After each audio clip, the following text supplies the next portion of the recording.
শনিবার দুপুরে হামজাদের ম্যাচের টিকিট বিক্রির কথা থাকলেও সেটি পিছিয়ে নেওয়া হয় রাত ৮টায়। কিন্তু ৮টা বাজার সাথে সাথেই সার্ভার ডাউন হয়ে যায় টিকিটিং পার্টনার টিকিফাইয়ের। কিছুক্ষণ পর সার্ভার আবারও রিলোড হলেও ৩৫০০ টিকিট কাটার পর বফুফে পেজে জানানো হয় হ্যাক হয়েছে টিকিফাইয়ের ওয়েবসাইট।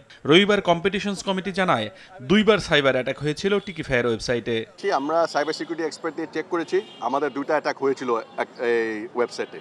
একটা বনানী থেকে ছিল, একটা বাড্ডার থেকে ছিল। এটা নিয়ে এখন টিকিফাই ওদের একটা আইনের আওতায় একটা পরিকল্পনা আছে ওনাদের, বাট আমাদের মেইন অবজেক্টিভ হলো টিকিটগুলি আবার অনলাইন করা। খুব শীঘ্রই আবারও টিকিট বিক্রি শুরুর কথা জানায় বাফুফে, তবে সেটি করা হবে সকল সিকিউরিটি নিশ্চিত করেই। বাফুফে জানায় এবার নিরাপত্তার বিষয়টি দেখছে তাদের নিয়োগ করা তৃতীয় পক্ষ। টিকিফাই বাইরে আমরা দুজনকে কমিশন করেছি to help us, to support us, not paid nothing. ওরা আমাদেরকে out of good will support দিচ্ছে যেন এটাকে আমরা আপ অ্যান্ড রানিং করতে পারি বাংলাদেশের দর্শকদের জন্য। এখানে ঝামেলা হয়েছে টিকিটের নাম দেওয়া আর টিকিট পারচেস করার সিস্টেমে। আমার মনে হয় পেমেন্ট গেটওয়েতে কোনো ঝামেলা নাই, বাট আমাদের যে সাইবার সিকিউরিটি এক্সপার্ট যাদেরকে আমরা নিয়োগ করেছি আজকে, ওনারা কাজ করছেন। ওনারা পেমেন্ট গেটওয়ে দেখবে, প্লাস টিকিটিং প্ল্যাটফর্ম গেটওয়েটাও।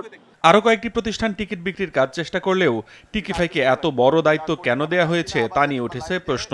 পূর্ব রেকর্ড ভালো না থাকা সত্ত্বেও টিকিট প্রতি সবচেয়ে কম কমিশনে রাজি হওয়ায় কাজ পায় টিকিফাই। এটা আনফর্চুনেটলি একটা প্রকিউরমেন্ট কমিটির মাধ্যমে এসেছে। আপনারা যেটা বলছেন মেবি ওটা আমার কাছে ইনফরমেশনটা নাই। আমার ইনফরমেশনটা ছিল কীভাবে ট্রান্সপারেন্টভাবে টিকিটটা অনলাইনে নিয়ে আসা যায়।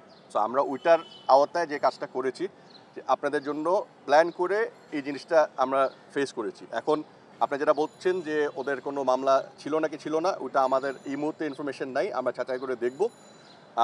যদি আমরা দেখি যে এখানে আমাদের কোনো ভুল ত্রুটি ছিল, আগামীতে আমরা রেকটিফাই করতে চেষ্টা করবো, আরও ফুল প্রুফ করতে চেষ্টা করবো। বাট যেহেতু এটা ফার্স্ট টাইম আমরা অনলাইন প্ল্যাটফর্মে যাচ্ছি, আর যেহেতু একটা হিউজ প্রেশার চলে এসেছে, এই ফুটবল ফ্যানরা যেভাবে একটা নতুন জোয়ার উঠেছে, আমরা চাবো যে আগামীতে আমরা কীভাবে আরও ভালো করি, কীভাবে আরও ডিউ ডিলিজেন্ট হই, ওটা নিয়ে ফোকাস করতে। বাট এখনের জন্য যে সিস্টেমে আমরা যাচ্ছি, এই সিস্টেমটাকে আপ অ্যান্ড রানিং করে দর্শকদের জন্য টিকিটটা অ্যাভেলেবল করা হলো আমাদের ফার্স্ট প্রায়োরিটি।